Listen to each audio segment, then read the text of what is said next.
Good afternoon, everybody, and welcome to our second Ask the Incident Commander information meeting. We're really glad to see you all here. We hope that you found your way to YouTube. If you didn't, we will post this on the Boise Fire Facebook page as soon as we are done. We are still adapting our systems to try to figure out what the best way is to reach you guys with this information. So just a couple things. I'm Adrienne Freeman. I'm a public information officer with California Team 10. With me today, I have Operations Section Chief Heather McCrae and Incident Commander Tim Fike. I have my handy-dandy phone here, and I'm going to try to get to your questions as they come in. Not quite sure how this is going to work on YouTube, but it worked in a test. So we'll see what happens. Just a couple of things first. I'm going to ask to go to the information slide here. I want to make sure that you know how to get information. We're very aware that there isn't a ton of cell service everywhere. You might not be able to get super updated information right away on your cell phone. There are a couple of other ways you can get information. You can give us a call, 707-572-4860, 707-572-4860. It says 7 a.m. to 7 p.m. If the phone rings in general and we're sitting there, we will pick it up. You can also email us, 2024.boise@firenet.gov. Feel free to give us an email. Also, we don't always see the messages on your posts, and we're finding out even in the meetings. Sometimes we're not seeing those as directly as we should. So if you don't get an answer to something, please reach out to us on email, reach out to us on direct message, and we will make sure to get your question answered. We don't want to leave you with any questions, so we apologize to anyone who's out there who didn't get a question answered, and please do take the time to follow up with that. Okay, so I'm going to ask for a walk around the map with our Operations Section Chief, Heather McCrae. Good afternoon. We have been making really good progress here on the Boise fire. To start, we have a direct line constructed moving to the north up towards Antenna Ridge. You can see a little green island still on the map. However, that was taken care of last night, and that has since been filled in. The crews have been focusing their efforts today in that area, getting that line good and mopped up. Continuing along the top of the Antenna Ridge Road, they've been in there today mopping up as well.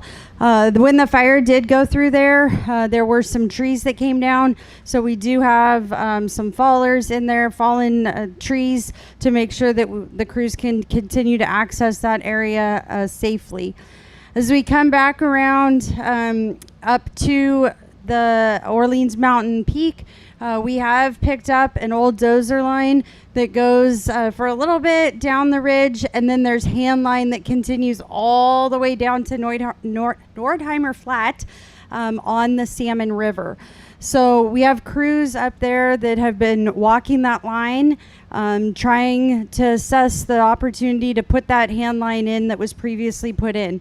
So far, what they are finding is there is some brush that has grown back. That ridge did burn during the 2013 Butler fire, so there has been some brush regrowth. But they are thinking that there will be an opportunity to cut that brush back and to utilize that ridge system.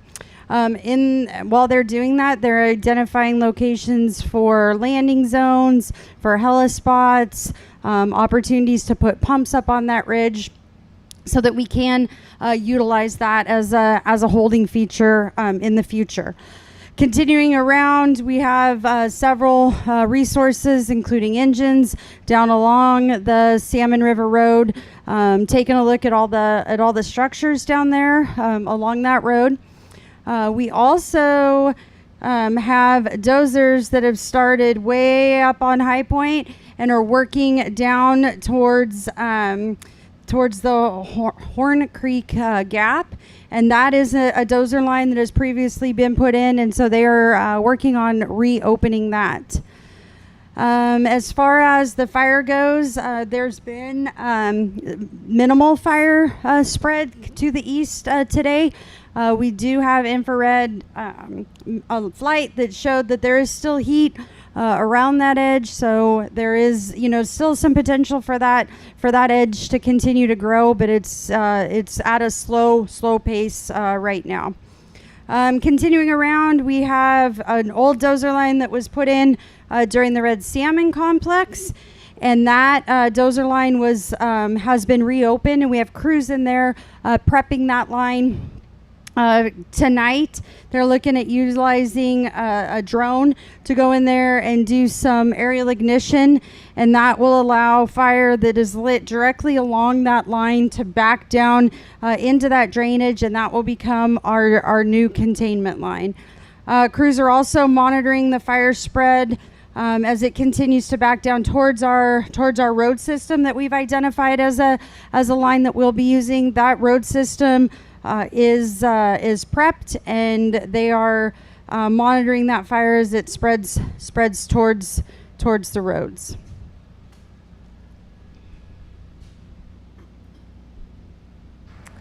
Okay, so that's a walk around the map. The next thing I'm going to do is I'm going to hand the mic over to our incident commander to say a few words about leaders' intent and also a little bit about futuring out a few days on this fire, given the way that it's spreading and acting. So here's Tim Fike. Good afternoon. I want to reiterate that this is a full suppression fire, and that in no area on this fire are we just allowing it to burn other than in areas that we cannot access. So just understand that this is a full suppression fire. That's our direction by the forest, and we will continue that effort. When we talk about working on lines out here and out here, I also want to emphasize that we are continuing to look at opportunities to continue going direct. We have a hotshot crew in this area right now assessing its possibility of wrapping those back into that ridgetop road system. And we will continue to assess opportunities out in here as the weather and the fire behavior permits. So again, it is full suppression, and we will continue to operate that way until we are done with the incident. Thank you, Tim. So I don't see any questions in the chat, but I do have a couple of things that I would like to bring up. The first thing that has come up today is, when are you going to start putting containment on this fire? When are we going to start seeing containment go up? And here's what I'm going to say about that. We're going to be extremely conservative about calling this fire contained. Pretty much everybody on this team has been in this environment for decades, and we know how unforgiving it can be. So what you're going to see is that we are not going to put containment on the map until we know that it has been tested, that our lines have been tested, and we are confident that they are absolutely going to hold. So unlike you might be getting impatient with seeing that containment, don't worry about it. We're just being extra careful and conservative about how we call it. Do you want to add anything to that, Heather, or are you good? Nope. Good with that. Okay. Another question we've had is about the use of retardant, and especially around Perch Creek. And I'm going to start with just, speaking to the folks here in the community and to the community liaisons. They are in contact with the folks that are in charge of the community water supply and are taking all the necessary steps to make sure that the water supply is safe. Now, we also understand that this community has seen a lot of retardant in places that maybe aren't strategic, maybe don't seem like they make sense. And I just want to assure you that we're being extremely thoughtful about the use of retardant. Maybe we could ask Heather to speak to that a little bit, about that decision process and the things that we're putting into our heads when we're deciding to use retardant. So we do like to utilize all the tools that we have in the toolbox, especially when we have critical infrastructure out ahead of the fire. So our number one priority on this fire was to keep fire from impacting the town of Orleans. So that was where we pulled all the tools out of the toolbox. We do have the fixed wing aircraft with retardant, and we've also been utilizing heavily our helicopters, which are dipping water out of the river and applying water up to the fire line. As far as the retardant goes, we like to stick to ridge tops. And then also sometimes we do utilize it directly along the fire's edge. We do, have to take those decisions very seriously. We're absolutely putting pilots' lives at risk when they're doing these low-level drops. So we don't. It's a decision we take very, very seriously. However, we have very, very, very clear direction on where we can utilize retardant, and like I said, it's higher up on those ridges. So we're doing the best that we can to not have any impacts into any water systems. Yeah, and just another word about that. It's not just water systems. There are other cultural and values out there that we want to make sure that we're avoiding with retardant. So we just want you to know that we're in close coordination for the use of retardant on this incident, and are completely aware and sympathetic to the concerns, and also looking at the priority of our values at risk. So I'm not seeing any questions, but I don't know. This is a new platform, so I'm going to ask our studio audience, are you guys seeing any questions in the chat? You see it? I'm just hoping you're not seeing something that I'm not seeing. Studio audience? Okay. Oh, here's a question. Yes.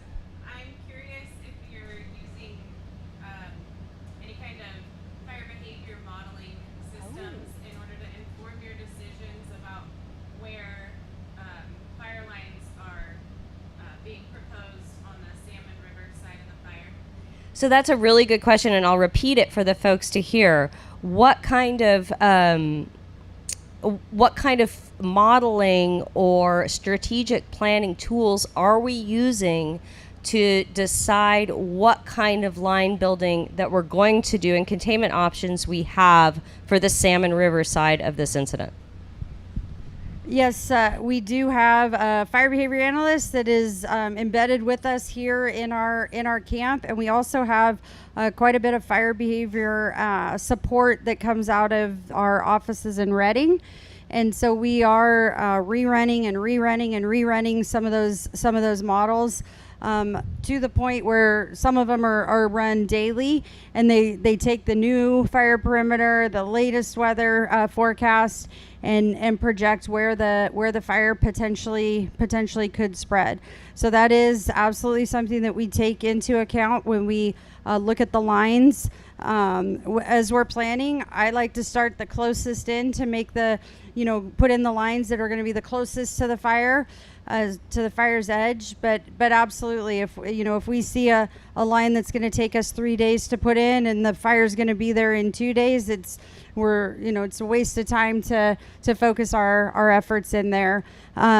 Thankfully, as it does spread towards, or continues to spread down towards the Salmon River, that is in an old fire scar.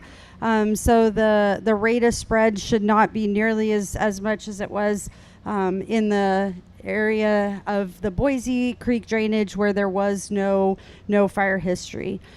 So yeah, and various models are used. There's some longer term models, there's some shorter term models, there's probability models, there's all sorts of models that are used to influence those decisions.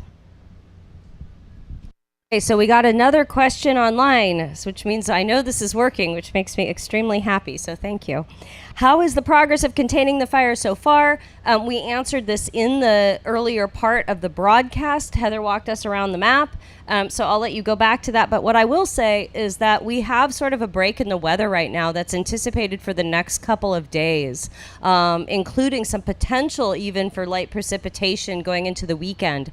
So what we're doing is we're taking every opportunity we have to get out there and strengthen and secure those containment lines before we see those warming temperatures again. So what I would say is for the past 2 days, things have been going really, really well. Once again, this team is going to be extremely conservative about showing containment on the map, but that shouldn't strike you as evidence that things are not going well out here. Second question was what areas are being evacuated and where are the evacuees going to? So the areas that are evacuated are best found on the websites or the Facebook pages of the two counties. That's Humboldt County and Siskiyou County, and there are warnings and orders associated with the fire area. So just to make sure you get the most up-to-date information, make sure you know your zone. Make sure you know what zone you're in for evacuation, and then check that website, sign up for those alerts, and make sure that you know how to get information about whether you're evacuated, and make sure they know how to reach out to you when you are. Where are evacuees going to? Many of them find friends and relatives to stay with. I do not believe we have a evacuation center that's being used right now, or do we? No. Okay. I don't believe there's any actual residences that are Okay. evacuated right now. Okay. So. Zones in order are Okay. uninhabited. Okay, so it sounds from our studio audience, thank you. It sounds like there are no actual residents evacuated right now. The areas and zones are unpopulated, but there are some warnings. So we do want you to stay tuned into that. And with that, I'm gonna give it the 5-second pause, but you can always jump in afterwards and ask questions. As I said, don't hesitate to email or direct message us if we don't catch your question here. And then I'm actually gonna just hand it to Tim to close us out. Of course. I want to elaborate a little more on air tankers. That's a major misconception in the lay world that people don't understand how we use it. We're using the air tankers not to put the fire out, but to help support the firefighters. In some cases, yes, directly on the fire to cool it down a little bit, to take some of the steam out of it as it approaches a fire line or it approaches crews working on a fire line. But the bigger use for us is to put it on the outside edges of the line to take ember cast and spot fires, etc. Take that opportunity away just a little bit, and it's impossible to gauge how many spot fires that retardant was able to mitigate, but I can assure you that it was probably in the hundreds. We were having spotting conditions inside the fire perimeter, inside the lines that we knew we were going to try to hold. That main fire was spotting ahead of itself up to a mile inside of our containment lines, and we knew that was going to hit our containment lines at the top of the ridge really hard. And so a lot of that effort with the retardant the other evening was to get retardant on the ground and in the trees just outside of our lines to be able to catch and cool off the embers that are going to land in that. So the helicopters basically are trying to cool the fire edge off, but the retardant is to try to help the long-term containment effort and catch the spot fire before it actually happens. Outside of that, I want to thank everybody for your interest, and I want to reassure you that we are making a lot of progress. It does not show black line, that you're used to seeing is called containment, but we're pretty comfortable that we've hung on to the road system, some of the hand line system, and where we have hose lay in place without new spot fires, and so it's looking good. So we will be able to show containment pretty soon. Some containment. So sorry, Tim. I promised that you would close it out, but now there are 2 questions for Heather. Okay. So I'm so sorry. I'm so sorry. That's what we're doing. I'm going to answer. So there's a couple on here. How many crews are active on this fire, and are the crews the same crews who worked on the fire I can't see that because there's a heart, on other fires in the state? And then what are some of the challenges that the crews are facing? So we're going to hand that to Heather. How many crews? Are they the same crews that are on the other fires in California? And then what are the challenges?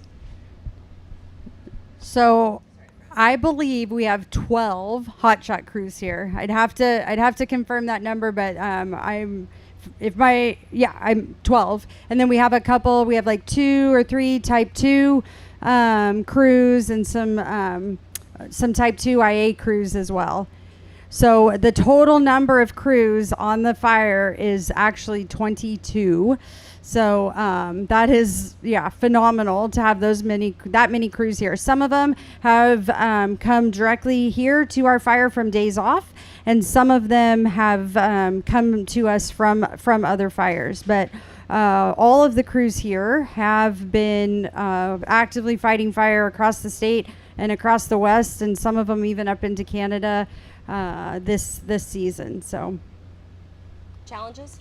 Oh, challenges. So challenges is definitely steep, rugged terrain. There's some long drive times to get them even as far in there as they can, and then there's quite a hike to get into some of the locations where they are working. They're working long shifts. They are, it's warm, very hot, very, very warm. So drinking a lot of water. They, are sleeping on the ground at night. Some of them are working a swing shift. So they're about to do briefing here at 2:30, and then go out and work. They'll probably be back in camp about 5:30, 6 o'clock in the morning. So some long shifts and steep terrain. So.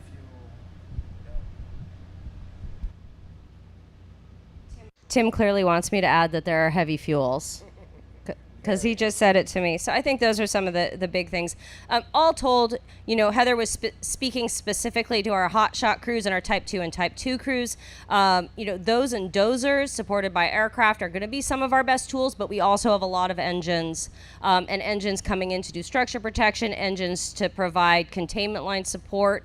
And we have total 816 personnel on this fire, with more coming in. I'm going to answer the last question here.